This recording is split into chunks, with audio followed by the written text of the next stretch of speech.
Cette parole est certaine, si nous mourrons avec lui, nous vivrons aussi avec lui. De Timothée 2,11. Vous êtes morts à la loi par le sacrifice du corps de Christ.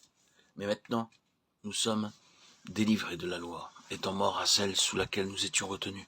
Romains 7, 4, 6. Par la mort à la vie, une délivrance obtenue par la mort. C'est encore là le thème de l'apôtre. Non seulement, dit-il, la croix nous réconcilie avec Dieu et nous affranchit de la puissance du péché, mais elle nous soustrait à l'empire de la loi. Cette loi qui demande une parfaite obéissance de pécheurs absolument incapables de satisfaire à ses exigences, de sorte que, malgré la loi et malgré les protestations de la conscience, l'homme, réduit à lui-même, s'enfonce chaque jour davantage dans l'impuissance et dans la mort. C'est cette lutte tragique que l'apôtre nous décrit dans les chapitres 5, 6, 7 et 8 de l'Épître aux Romains, où il nous donne avec tant d'exactitude l'expérience constante de celui qui veut faire le bien avec ses propres forces. Pour comprendre l'apôtre, il faut avoir expérimenté au moins en une certaine mesure ce qu'est la lutte contre le péché. Alors seulement on peut embrasser celle-ci du même point où se plaçait l'apôtre en écrivant son épître. La loi a été donnée, écrit-il, pour faire abonder le péché. Romains 5, 20, 21. Le but que Dieu poursuit, c'est de révéler à l'homme la grandeur du péché, son universalité, de manifester sa laideur et de faire voir à quel point il est haïssable. Bref, de révéler ce qui existe, pour montrer ensuite que sa grâce est encore plus grande et qu'elle surpasse le péché.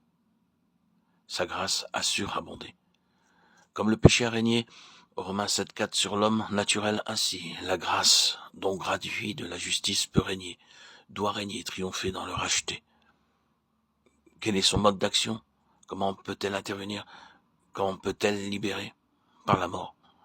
Rien que la mort peut délivrer le pécheur des chaînes qui l'entravent et le retiennent.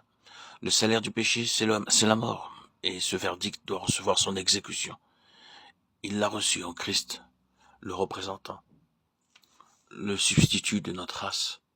Et cette exécution, elle s'étend à tous ceux qui, réfugiés en lui, meurent avec lui, avec Christ sur la croix.